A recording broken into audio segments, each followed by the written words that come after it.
विज्ञान एवं प्रौद्योगिकी मंत्रालय की ओर से स्कूली बच्चों में विज्ञान और प्रौद्योगिकी के प्रति दिलचस्पी बढ़ाने के उद्देश्य से इंस्पायर अवार्ड योजना चलाई जा रही है।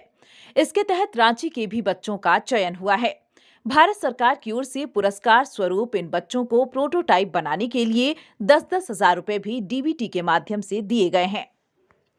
भारत सरकार द्वारा चलाए जा रहे इंस्पायर अवार्ड के लिए रांची की छात्रा उन्नति कुमारी, नूतन कुमार और विकास कुमार का चयन हुआ है।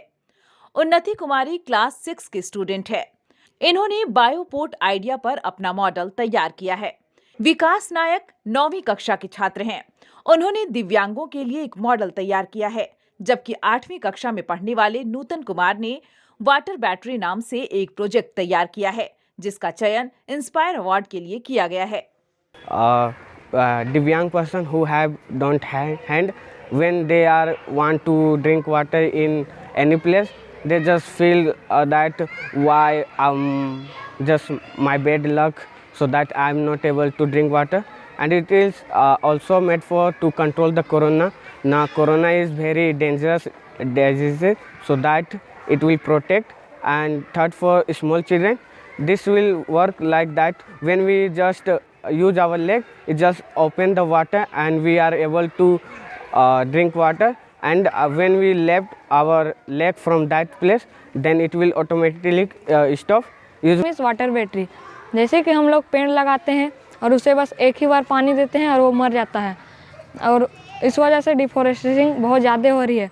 मैंने वाटर बैटरी इसलिए बनाई है क्योंकि मैं उस बैटरी में एक बार पानी भर दूंगा तो लगभग 1 ईयर तक वह ट्री को पानी देते रहेगा। मेरा जो आइडिया है बायोपोर्ट यूजुअली आजकल देख रहे हैं कि इन्वायरमेंट हम लोग का जो है वो खतरे में है, क्योंकि प्लास्टिक यूज़ जो है वो इन्वायरमेंट के लिए डेंजरस थिंग है। तो इसी को देखते हुए मेरा जो आइडिया है वो बायोपोर्ट के बारे में है।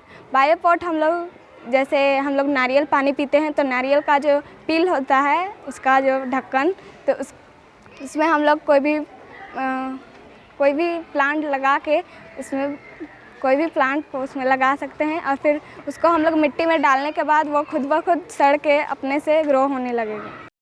छोटी सी उम्र में बच्चों द्वारा हासिल की गई इस उपलब्धि से उनके माता पिता भी बेहद खुश हैं।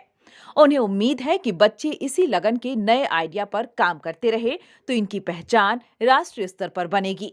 मेरा बेटा अच्छा कर रहा है, हम इसी में खुश है। सब बहुत मेहनत से परेशान से पढ़ा लिखा रहे हैं। मेरा बेटा आज अच्छा करेगा तो रांची जाएगा, रांची से दिल्ली जाएगा, दिल्ली से जापान जाएगा। जानकारी मिली है कि ये लोग अगर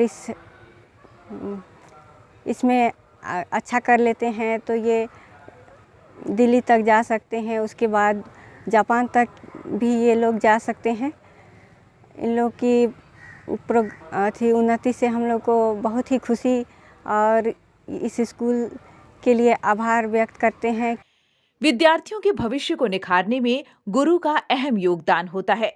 इंस्पायर अवार्ड से सम्मानित इन बच्चों के शिक्षक ज्ञानराज का कहना है कि बच्चों में वैज्ञानिक सोच को बढ़ावा देने के लिए भारत सरकार द्वारा यह प्रयास सराहनीय है। सरकार के department of science and technology का एक इनिशिएटिव है ताकि बच्चों में वैज्ञानिक सोच को अभी से डेवलप किया जा सके। आज के स्टेजेस होते हैं। पहले स्टेज में बच्चे अपने आइडियाज़, जो भी उनके पास इनोवेटिव आइडियाज़ होते हैं, उसे वे नोट डाउन करते हैं और ऑनलाइन वे से इसे दिल्ली में नेशनल इनोवेशन फाउंडेशन को भेजा जाता है। नेशनल इनोवेशन फाउंडेशन के साइंटिस्ट पूरे देश से आए हुए आइडियाज़ को इवालुएट करते हैं और वैसे आइडियाज़ जो इनोवेटिव होते हैं और एकदम से नए होते हैं, वैसे आइडियाज़ का वो सिलेक्शन करते हैं। इस प्रकार से लगभग पूरे देश से अराउंड 1 लाख ऐसे बच्चे होते हैं, स्कूली बच्चे, जिनके आइडियाज़ का चयन किया जाता है। हमारी सेंट्रल गवर्नमेंट इन आइडियाज़ के लिए बच्चों को फंडिंग करती है। ये अमाउंट 10,000 रुपये हर स्टूडेंट को दिया जाता है ताकि वे अपने आइडिया को फिजिकल रूप में प्रेजेंट कर सके, जिसे हम लोग प्रोटोटाइप कहते हैं। तो बच्चे जो हैं 10,000 रुपये जो सरकार की ओर से दी जाती है, उस राशि की मदद से अपना प्रोटोटाइप डेवलप करते हैं। देश के विकास और मानव जीवन का स्तर बेहतर करने के लिए वैज्ञानिक सोच और विज्ञान का विकास होना बेहद ही जरूरी है। इसके मद्देनजर भारत सरकार द्वारा कक्षा 6 से लेकर 10वीं तक के बच्चों के बीच इंस्पायर अवार्ड कार्यक्रम चलाया जाता है। न्यूज विंग के लिए रांची से रफी समय की report. Giridih is a small place, and we have like very less facilities in terms of education and this kind of infrastructure. It came to our mind that basically there should be good opportunities for the students of Giridih, those who are leaving the town and going outside for studies, their higher studies and their education. I wanted my son to start with the coding classes, so I researched it online. I got through all the reviews and everything. Then I got in touch with the White Hat representatives, and I was very happy with the progress and all how he was doing. So then I thought that why not to implement it in our school so that all the students are able to learn this thing. I started coding because we can make our thoughts real. We can interact with the computer. White Hat Junior is helping me to create a web browser. And I think on this part, White Hat is actually leading, on this coding platform. It is definitely a very good platform and one should implement in every school.